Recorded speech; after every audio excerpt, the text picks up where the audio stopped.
राधे राधे। सभी भक्तों को मेरा सादर प्रणाम।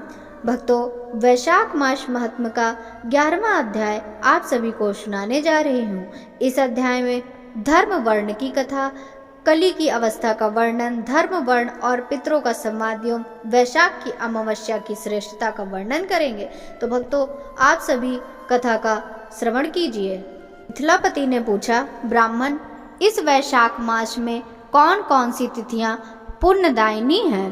श्रुतदेव जी बोले, सूर्य के मेष राशि पर स्थित होने पर वैशाख मास में 30 तिथियां पुण्यदानी मानी गई हैं। एकादशी में किया हुआ पुण्य कोटि गुना होता है। उसमें स्नान, दान, तपस्या, होम, देव पूजा, पुण्य कर्म एवं कथा का श्रवण किया जाए तो वह तत्काल मुक्ति देने वाला है। जो रोग आदि से ग्रस्त और दरिद्रता से पीड़ित हो, वह मनुष्य इस पूर्णमयी कथा को सुनकर कृतकृत होता है। वैशाख मास मन से सेवन करने योग्य है, क्योंकि वह समय उत्तम गुणों से युक्त है। दरिद्र, धनाढ्य, पंगु, अंधा, नपुंसक, विधवा, साधारण स्त्री, पुरुष, बालक, युवा, वृद्ध तथा रोग से पीड़ित मनुष्य ही क्यों न हो, वैशाख मास का धर्म सबके लिए अत्यंत सुख साध्य है। परम पुण्यमय वैशाख मास में जब सूर्य राशि में स्थित हो, तब पाप नाशिनी अमावस्या कोटि गया के समान फल देने वाली होती है। राजन, जब पृथ्वी पर राजर्षि सावर्णी का शासन था, उस समय 30वें कलयुग के अंत में भी सभी धर्मों का लोप हो चुका था। उसी समय आनर्त देश में धर्म वर्ण नाम से विख्यात एक ब्राह्मण थे।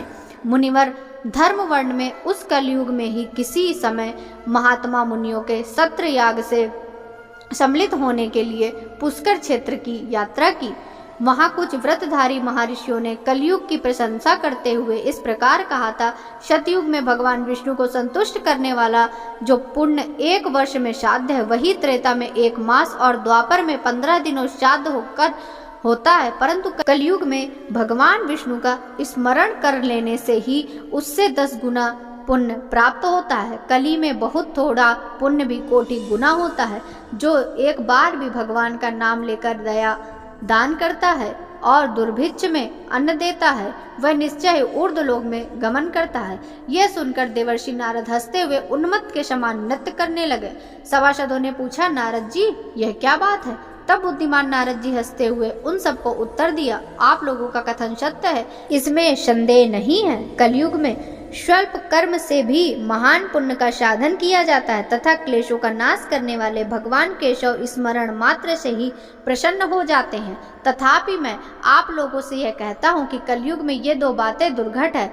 सितेंद्रिय का निग्रह, जीवा को वश में रखना, ये दोनों कार्य जो सिद्ध कर ले वही नारायण स्वरूप है। अतः कलयुग में आपको यहाँ नहीं ठहरना चाहिए। नारद जी यह बात सुनकर उत्तम व्रत का पालन करने वाले महर्षि सहसा यज्ञ को समाप्त करके सुखपूर्वक चले गए। धर्म वर्ण ने भी यह बात सुनकर भूलोक को त्याग देने का विचार किया। उन्होंने ब्रह्मचर्य व्रत धारण करके दंड और कमंडलू हाथ में लिया। जटा वर्कलधारी होकर वे कलयुग के अनाचारी पुरुषों को देखने के लिए घर छोड़कर चल दिए। उनके मन में बड़ा विस्मय हो रहा था। उन्होंने देखा प्राय मनुष्य पापाचार में प्रवृत्त हो बड़े भयंकर एवं दुष्ट हो गए हैं। ब्राह्मण पाखंडी हो चले हैं, शूद्र संन्यास धारण करते हैं, पत्नी अपने पति से द्वेष रखती है, शिष्य गुरु से वैर करता है, सेवक स्वामी के और पुत्र पिता के घात में लगा हुआ है। ब्राह्मण शूद्रवत और गवें बकरियों के समान हो गई हैं। वेदों में गाथा ही प्रधानता रह गई है। शुभ कर्म साधारण लौकिक कृत्यों के समान रह गए हैं। इनके प्रति किसी की महत्व बुद्धि नहीं है। भूत प्रेत और पिशाच आदि की उपासना चल पड़ी है। सब लोग मैथुन में आसक्त हैं और उसके लिए अपने प्राण भी खो बैठते हैं। सब लोग झूठी गवाही देते हैं। मन में सदा छल और कपट भरा रहता है। कलयुग में सदा लोगों के मन में कुछ और, वाणी में कुछ और तथा क्रिया में कुछ और ही देखा जाता है। सबकी विद्या किसी न किसी स्वार्थ को लेकर ही होती है। केवल राजभवन में उसका आदर होता है। संगीत आदि कलात्मक विद्याएं भी राजाओं को प्रिय हैं। कली में अधम मनुष्य पूजे जाते हैं और श्रेष्ठ पुरुषों की अवहेलना होती है। कली में वेदों के विद्वान ब्राह्मण दरिद्र होते हैं। लोगों में प्रायः भगवान की भक्ति नहीं होती। पुण्य क्षेत्र में पाखंड अधिक बढ़ जाता है।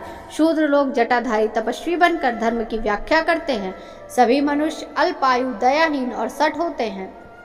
कली में प्रायः सभी धर्म के व्याख्याता बन जाते हैं और दूसरे से कुछ लेने में ही उत्सव मानते हैं। अपनी पूजा कराना चाहते हैं और व्यर्थ ही दूसरों की निंदा करते हैं। अपने घर पर आने वाले सभी स्वामी के दोषों की चर्चा में तत्पर रहते हैं। कली में लोग साधुओं को नहीं जानते, पापियों को बहुत आदर देते हैं। दुराग्रही लोग इतने दुराग्रही होते हैं कि साधु पुरुषों के एक दोष का ढिंढोरा पीटते हैं और पाप आत्माओं के दो समूहों को गुण बताते हैं। कली में गुणहीन मनुष्य दूसरों के गुण ना देखकर उसके दोष ही ग्रहण करते हैं। जैसे पानी में रहने वाली जोग प्राणियों के रक्त पीती है, जल नहीं पीती, उसी प्रकार जोग के धर्म से संयुक्त हो मनुष्य दूसरे का रक्त चूसते हैं। औषधियाँ शक्तिहीन होती हैं, ऋतुओं में उलटफेर होता है, सब राष्ट्रों में अकाल पड़ता है, कन्या योग समय से संतानोत्पत्ति नहीं करती। लोग नट और नर्तकों की विद्या से विषम प्रेम करते हैं। लोग वेद वेदांत की विद्याओं में तत्पर और अधिक गुणवान हैं। उन्हें अज्ञानी मनुष्य सेवक की दृष्टि से देखते हैं। वे सब के सब भ्रष्ट होते हैं। कली में प्राय लोग श्राद्ध कर्म का त्याग करते हैं, वैदिक कर्मों को छोड़ बैठते हैं। प्रायः जीव्या पर भगवान विष्णु के नाम कभी नहीं आते। लोग श्रृंगार रस में आनंद का अनुभव करते हैं और उसी के गीत गाते हैं। युग के मनुष्यों में न कभी भगवान विष्णु की सेवा देखी जाती है, न शास्त्रीय चर्चा होती है, न कहीं यज्ञ की दीक्षा है, न विचार का लेश है, न ही तीर्थ यात्रा और न ही दान धर्म होते देखे जाते हैं। यह कितने आश्चर्य की बात है। उन सबको देखकर धर्म वर्ण को बड़ा भय लगा। पाप से कुल की हानि होती देख अत्यंत आश्चर्य से चकित हो वे दूसरे द्वीप में चले गए। शब्दद्वीपों और लोकों में विचरते हुए बुद्धिमान धर्मवर्ण किसी समय कौतूहलवश पितृलोक में हो गए। वहां उन्होंने कर्म से कष्ट पाते हुए पितरों को बड़ी भयंकर दशा में देखा। वे दौड़ते, रोते और गिरते पड़ते थे। उन्होंने अपने पितरों को भी नीचे अंधकृप में पड़े हुए देखा। उन्होंने देखकर आश्चर्यचकित हो दयालु धर्मवर्ण ने पूछा, आप लोग कौन हैं? किस दुस्तर कर्म के प्रभाव से इस अंधकूप में पड़े हैं? पितरों ने कहा, हम श्री वत्स गोत्र वाले हैं। पृथ्वी पर हमारी कोई संतान नहीं रह गई, अतः हम श्राद्ध और पिंड से वंचित हैं। इसीलिए हमें यहाँ नरक का कष्ट भोगना पड़ता है। संतानहीन दुरात्माओं का अंधकूप में पतन होता है। हमारे वंश में एक ही महायशस्वी पुरुष है जो धर्म वर्ण के नाम से विख्यात है, किंतु वह विरक्त होकर अकेला घूमता फिरता है। उसने गृहस्थ धर्म को नहीं स्वीकार किया। वह एक ही तंतु हमारे कुल में अवशिष्ट है। उसकी भी आयु क्षीण होने जाने पर हम लोग घोर अंधकूप में गिर पड़े, जहाँ से फिर निकलना कठिन होगा। इसलिए तुम पृथ्वी पर जाकर धर्म वर्ण को समझाओ। हम लोग दया के पात्र हैं। हमारे वचनों से उसको यह बताओ कि हमारी वंश रूपा दुर्वा को काल रूपी चूहा प्रतिदिन खा रहा है। क्रमशः सारे वंश का नाश हो गया है, एक तुम ही बचे हो। जब तुम भी मर जाओगे तब संतान परंपरा न होने के कारण तुम्हें भी अंधकूप में गिरना पड़ेगा। इसलिए गृहस्थ धर्म को स्वीकार करके संतान की वृद्धि करो। इससे हमारी और तुम्हारी दोनों की ऊर्ध्व गति होगी। यदि एक भी पुत्र वैशाख, माघ अथवा कार्तिक मास में हमारे उद्देश्य स्नान, श्राद्ध और दान करेगा तो उससे हम लोगों की ऊर्ध्व गति होगी और नरक से उद्धार हो जाएगा। यदि एक पुत्र भी भगवान विष्णु का भक्त हो जाए, एक भी एकादशी का व्रत करने लगे अथवा एक भी एकादशी का व्रत रहने लगे, अथवा यदि एक भी भगवान विष्णु की पाप नाशक कथा श्रवण करे तो उसकी 100 बीती हुई पीढ़ियों तथा 100 भावी पीढ़ियों का उद्धार होता है। वे पीढ़ियां पाप से आवृत होने पर भी नरक का दर्शन नहीं करती। दया और धर्म से रहित उन बहुत से पुत्रों के जन्म से क्या लाभ जो कुल में उत्पन्न होकर सर्वव्यापी भगवान नारायण की पूजा नहीं करते। इस प्रकार प्रिय वचनों द्वारा धर्म वर्ण को समझाकर तुम उसे विरक्तिपूर्ण ब्रह्मचर्य आश्रम में, गृहस्थ आश्रम में प्रवेश करने की सलाह दो। पितरों की यह बात सुनकर धर्मवर्ण अत्यंत विक्षित हुआ और हाथ जोड़कर बोला, मैं ही धर्मवर्ण नाम से विख्यात आपके वंश का दुराग्रही बालक हूँ। यज्ञ में महात्मा नारद जी का यह वचन सुनकर कलयुग में प्राय कोई भी रसनेन्द्रिय सुनकर और शितेंद्रिय को दृढ़ता पूर्वक संयम नहीं रखता।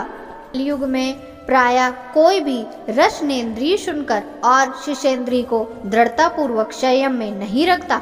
मैं दुर्जनों की संगति से भयभीत हो अब तक दूसरे दूसरे द्वीपों में घूमता रहा।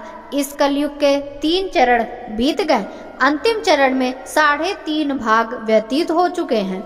मेरा जन्म व्यर्थ बीता है, क्योंकि जिस कुल में मैंने जन्म लिया उसमें माता पिता के ऋण को मैंने कभी नहीं चुकाया। पृथ्वी के भारभूत उस शत्रुतुल्य पुत्र के उत्पन्न होने से क्या लाभ, जो पैदा होकर भगवान विष्णु और देवताओं तथा पितरों की पूजा ना करे। मैं आप लोगों की आज्ञा का पालन करूंगा। बताइए, पृथ्वी पर किस प्रकार मुझे कलयुग और संसार से भी बाधा प्राप्त ना हो। धर्म वर्ण की बात सुनकर पितरों के मन को कुछ आश्वासन मिला। वो बोले, बेटा तुम गृहस्थ आश्रम स्वीकार करके संतानोत्पत्ति के द्वारा हमारा उद्धार करो और भगवान विष्णु की कथा में अनुरक्त होते, निरंतर श्री हरि का स्मरण करते और सदाचार के पालन में तत्पर रहते, उन्हीं कलयुग बाधा नहीं पहुंचाता। मानद जिसके घर में शालिग्राम शिला अथवा महाभारत की पुस्तक हो, उसे भी कलयुग बाधा नहीं दे सकता। जो वैशाख मास के धर्मों का पालन करता है, माघ स्नान में तत्पर होता है और कार्तिक में दीप देता है, उसे भी कली की बाधा नहीं प्राप्त होती। जो प्रतिदिन महात्मा भगवान विष्णु की पाप नाशक एवं मोक्षदायिनी दिव्य कथा सुनता है, जिसके घर में बलि वैश्व देव होता है, शुभ कारिणी तुलसी स्थित होती है, जिसके आंगन में उत्तम गौ रहती है, उसे भी कलयुग बाधा नहीं देता। अतः इस पापात्मक युग में तुम्हें भी कोई भय नहीं है। बेटा शीघ्र पृथ्वी पर जाओ, इस समय वैशाख मास चल रहा है, सबका यह उपकार करने वाला मास है। सूर्य के मेष राशि में स्थित होने पर 30 तिथियां पुण्यदायिनी मानी गई हैं। एक एक तिथि में किया हुआ पुण्य कोटि कोटि गुना अधिक होता है। उनमें से जो वैशाख की अमावस्या तिथि है, वह मनुष्यों को मोक्ष देने वाली है, देवताओं और पितरों को बहुत प्रिय है, शीघ्र ही मोक्ष की प्राप्ति कराने वाली है।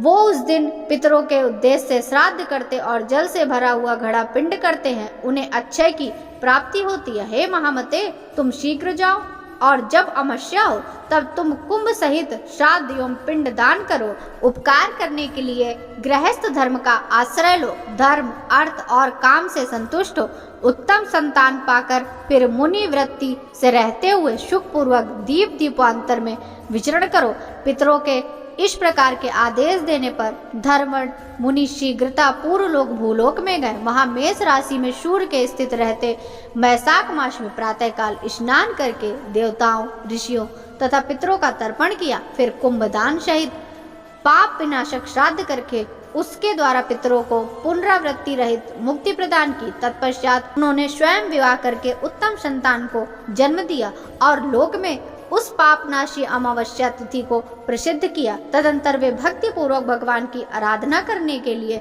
हर्ष के साथ गंधमादन पर्वत पर चले गए। इसीलिए वैशाख मास की यह अमावस्या तिथि परम पवित्र मानी गई है।